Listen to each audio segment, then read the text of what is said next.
क्योंकि आज हम देख रहे हैं कि लगे हैं लहू के रंग जिनकी गिरेवा पर, लगे हैं लहू के रंग जिनकी गिरेवा पर, वही आज स्वच्छता अभियान की बात करते हैं। हमारी बर्बादी गुजरात से शुरू हुई गांधी के समय पर, और आज भी बर्बादी जो शुरू हुई है वो गुजरात से ही हुई है। 2000 तक नरेंद्र मोदी सामान्य था। आरएसएस का प्लानिंग देखिए, 2000 तक नरेंद्र मोदी जो प्रधानमंत्री है, या ऑन रिकॉर्ड हो रहा है, सीबीआई भी होगी, सब कुछ होंगे, लेकिन मैं नहीं डरती, क्योंकि मैं ऐसे वामसेव संगठन की कार्यकर्ता हूं जो बिना एविडेंस के कोई काम नहीं करता, बिना प्रूफ के कोई काम नहीं करता। ये धोखा खाया हुआ समाज को कभी धोखा देने का काम नहीं करता। जो सच होगा वही बोलेंगे, नहीं तो समाज को धोखा नहीं देंगे। 2002 तक नरेंद्र मोदी जनरल था, और 2002 के बाद जब जाति आधारित जनगणना हुई तो नरेंद्र मोदी को पिछड़े वर्ग में डाल दिया, चाय बेचने वाला दे। कितने बैठे हैं जिन्होंने चाय पी हो मोदी की? कितने बैठे?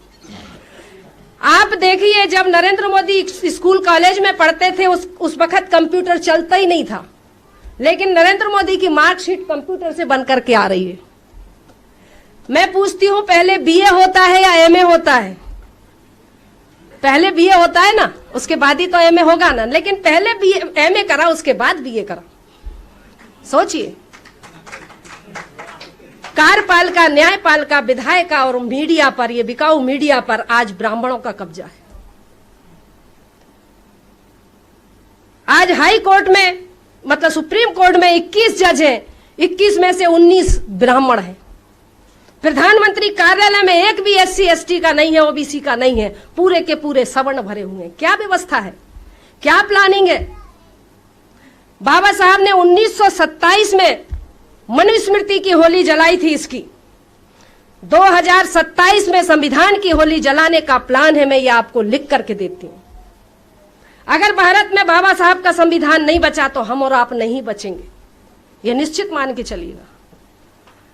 बाबा साहब के संविधान को आरएसएस के लोग खत्म करने की पूरी प्लानिंग है, और संविधान बदलने की ये पूरी साजिश है। देखिए,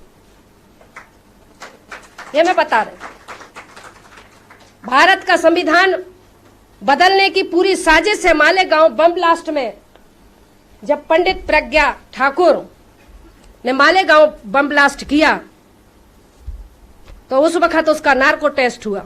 एटीएस ने उसका नार्को टेस्ट किया। नार्को टेस्ट करने के बाद जब उससे एटीएस ने पूछा कि मालेगांव में तुमने जो 11 बम ब्लास्ट किए उसके पीछे तुम्हारा उद्देश्य क्या था, तो नार्को टेस्ट में वो क्या बोलती है, इस पत्रिका पेपर 22 जनवरी 2009 का ये पेपर है। 22 जनवरी 2009 का पेपर पत्रिका, ये भोपाल से निकलता है, और भोपाल के पत्रिका पेपर में क्या दिया कि मालेगांव, मतलब मालेगांव बम ब्लास्ट के संदर्भ में उसका बयान है कि अभिनव भारत की आड़ में हम भारत का नाम परिवर्तन करना चाहते थे। क्या नाम रखना चाहते थे? पूछा गया, आर्यव्रत। आर्य यानी ब्राह्मण, क्योंकि हमारे देश में जब आर आए, हमारे देश में आर आए, हूण आए, शक आए, फ्रांसीसी आए, मुगल आए, अंग्रेज आए, ये सब चले गए, लेकिन आर आज तक नहीं गया। आज आर्य जो यानी वर्तमान का जो ब्राह्मण है वही आर्य का वंशज है। तो हम आर्य व्रत रखना चाहते थे। दूसरा उद्देश्य, भारत में जो रक्षा मंत्री पद है उसको धर्म रक्षा मंत्री के नाम पर पद रखना, नाम मतलब पद निर्माण करना चाहते थे। तीसरा उद्देश्य, भारत का झंडा परिवर्तन करना चाहते हैं। जो तिरंगा झंडा है, जो बाबा साहब ने जिसका सिलेक्शन किया था, उसमें वो कौन सा भगवा झंडा रखना चाहते हैं। चौथा, उनका भारत का संविधान परिवर्तन करना चाहते हैं। 4528 पेज का आर्य संविधान आज भी अटल बिहारी वाजपेयी के पास लिखा हुआ रखा है। और पांचवा उद्देश्य, भारत की एक विशेष जाति से बदला लेना। भारत की विशेष जाति कौन है?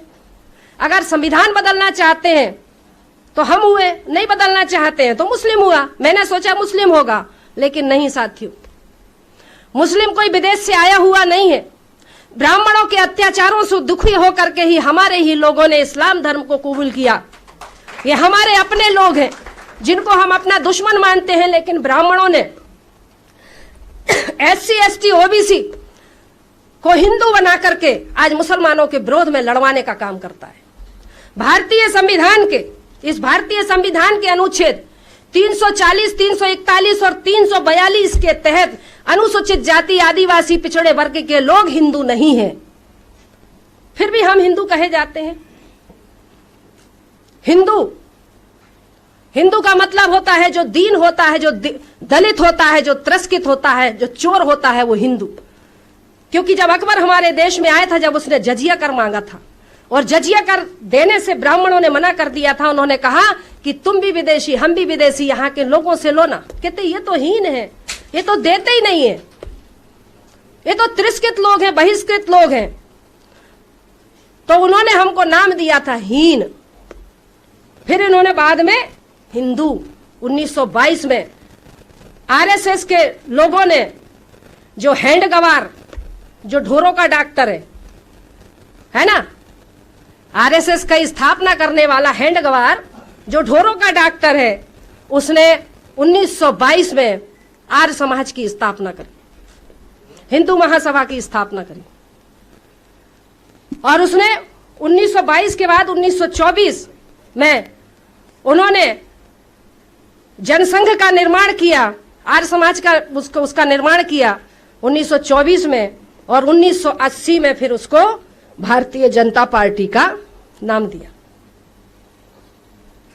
चटर्जी, बनर्जी, मुखर्जी नाम के 3 ब्राह्मणों ने कांग्रेस, जिसको हम आज पार्टी बोलते हैं, उसमें एक अंग्रेज भी था, 1885 में चटर्जी, बनर्जी, मुखर्जी नाम के 3 ब्राह्मणों ने एक मनोरंजन क्लब बनाया। मनोरंजन क्लब बनाने के बाद उनके दिमाग में आया कि इसको मनोरंजन क्लब बनाने के बजाय इसको बना तो दिया, इसको कांग्रेस पार्टी बना दी जाए। अंग्रेजी शासन में कांग्रेस पार्टी बनी। बनर्जी, चटर्जी और मुखर्जी नाम के 3 ब्राह्मणों ने कांग्रेस ब्राह्मणों की, बीजेपी ब्राह्मणों की, कम्युनिस्ट ब्राह्मणों की, देश में आज कोई भी ऐसी एक पार्टी नहीं है जो ब्राह्मण, ठाकुर, बनिया विहीन पार्टी हो। आज एक तरफ मूल निवासी बहुजन समाज के 85% लोग हैं, दूसरी तरफ जो है वो लोग हैं जिनमें ब्राह्मण, ठाकुर, बनिया है। लड़ाई हमारी किससे है? किससे लड़ रहे हम? किससे लड़ रहे? क्योंकि मूल निवासी बनाम विदेशी, मूल निवासी बनाम विदेशी। आज कोई भी पार्टी ऐसी नहीं है जिसमें ब्राह्मण, ठाकुर, बनिया ना हो। इसीलिए हमारे अधिकारों को आज छीना जा रहा है।